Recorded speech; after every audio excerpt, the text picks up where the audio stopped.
Welcome back. आज के इस वीडियो में हम लोग हाई स्कूल एग्जाम 2022 के इंपॉर्टेंट क्वेश्चन मैथमेटिक्स के कोऑर्डिनेट के सेक्शन फॉर्मूले पर बेस्ड क्वेश्चन को सॉल्व करने वाले हैं। तो क्वेश्चन को सॉल्व करने से पहले हम लोग सेक्शन फॉर्मूले को समझेंगे, देन हम लोग अपनी प्रॉब्लम को डिस्कस करेंगे। तो चलिए स्टार्ट करते हैं। तो देखिए, आपका जो सेक्शन फॉर्मूला होता है उसमें आपके दो केसेस होते हैं, ठीक है। वो क्या होते हैं, चलिए उसको वन बाय वन समझते हैं। Let A and B be 2 points in the plane, ठीक है। आपके प्लेन में दो पॉइंट्स हैं and P be the point on the line segment joining A and B such that AP is to BP is equals to M is to N। यानी कि आपके दो पॉइंट्स हैं A और B जो कि आपके एक प्लेन में है, एक अनदर पॉइंट है P, ठीक है, ऑन द लाइन सेगमेंट, यानी कि उस लाइन सेगमेंट में जो ज्वाइन करता हो A और B को, इस प्रकार से कि AP का जो रेशो है BP के साथ, ठीक है, वो क्या है M/N, ठीक है। सपोज जैसे मान लीजिए ये आपकी एक लाइन होती,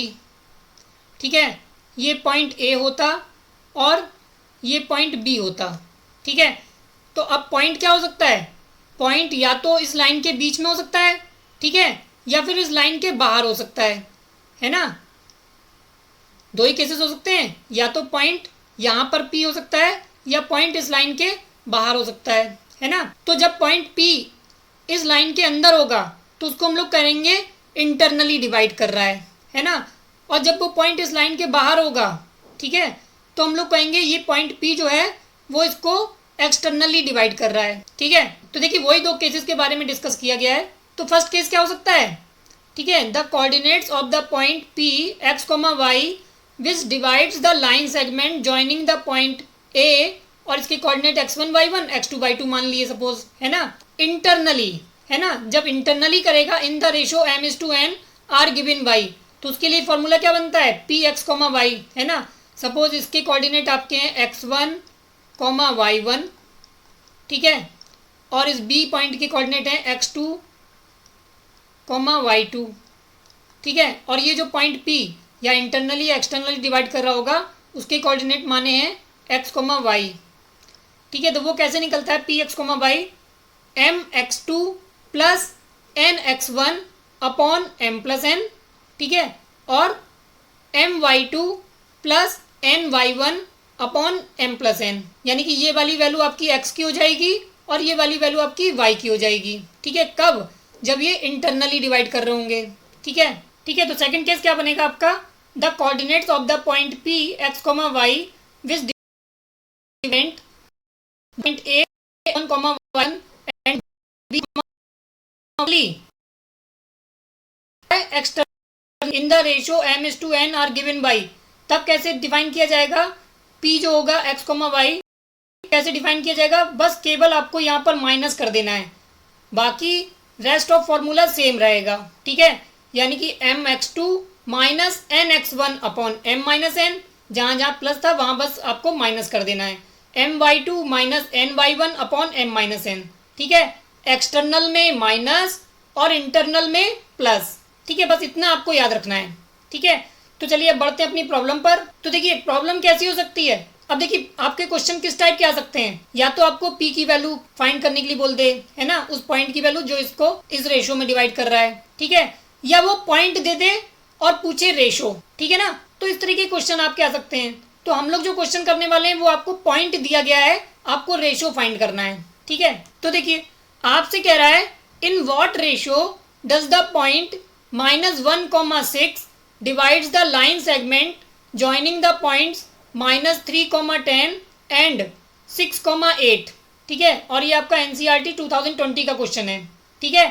तो देखिए जब कुछ नहीं दिया गया तो अब आप इसको इंटरनली मान सकते हैं। तो देखिए ये आपके x1 y1 हो गए, ये आपके x2 y2 हो गए, ठीक है, और ये आपकी P की वैल्यू हो गई, है ना। अब आपको M/N निकालना है, यानी कि हम यही लिख ले रहे हैं, ये हो गया आपका x1, y1,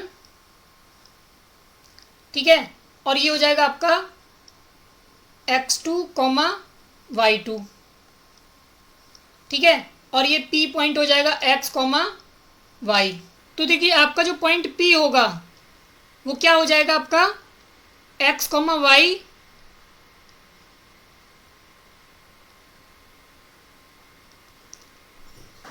is equals to mx2 x2 मतलब 6 है ना, तो इसको हम लोग 6m भी लिख सकते थे, तो हम लोग इसको 6m लिख ले रहे हैं, ठीक है। प्लस nx1, लेकिन x1 की वैल्यू क्या है -3, तो यहाँ पर माइनस आ जाएगा, -3n upon m plus n, ठीक है।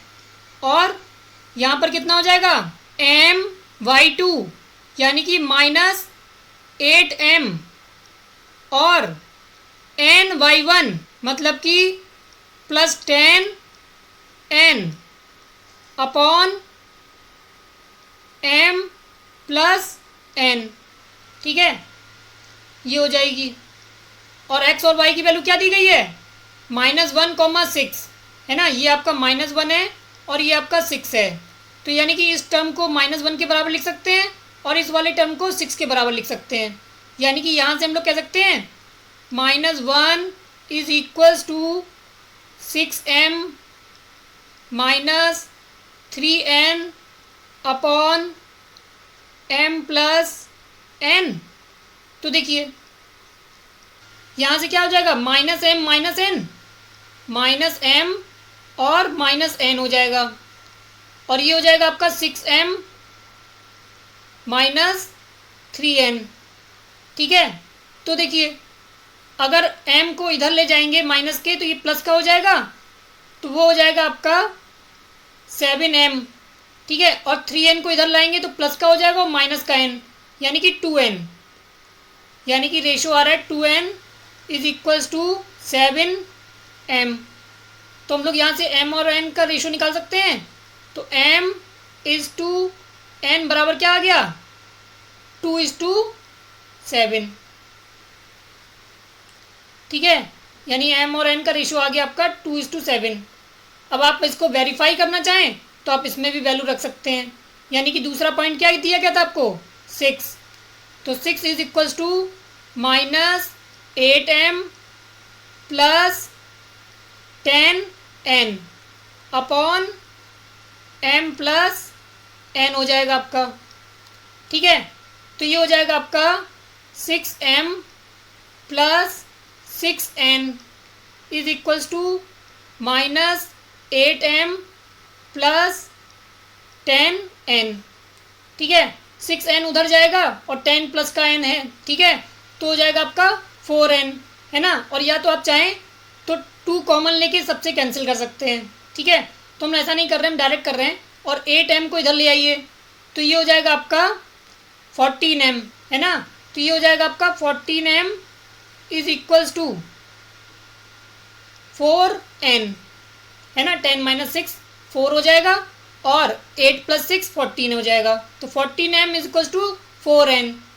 तो यहाँ से कैंसिल कर सकते हैं 2 2 = 4 2 7 = 14, यानी कि हम लोग कह सकते हैं m is to n is equals to 2:7। तो दोनों से आपका m इज टू n का रेशो क्या आ गया 2:7। तो इन व्हाट रेशो मतलब 2:7 में डिवाइड करेगा कौन, ये पॉइंट P जिसके कोऑर्डिनेट क्या है -1,6, किसको, ये जो दो पॉइंट दिए गए -3,10 और 6,-8, जब इसको जोड़ा जाएगा, ठीक है, इस लाइन सेगमेंट को जोड़ा जाएगा तो ये पॉइंट जो है वो 2:7 में डिवाइड करेगा। तो आई थिंक आपको प्रॉब्लम क्लियर हो गई होगी। अगर आपको अभी भी कोई डाउट है तो आप हमें कमेंट कर सकते हैं, साथ ही साथ आप हमें कमेंट करके बताइएगा कि आपको ये वीडियो कैसा लगा। अगर आपको ये वीडियो अच्छा लगा हो तो इसे लाइक करें, शेयर करें, और अगर आपने हमारे चैनल को अभी तक सब्सक्राइब नहीं किया है तो इसे सब्सक्राइब करें, और हाँ, बेल आइकन पर क्लिक करना ना भूलें ताकि आपको नेक्स्ट वीडियो की नोटिफिकेशन सबसे पहले मिल सके। Thank you.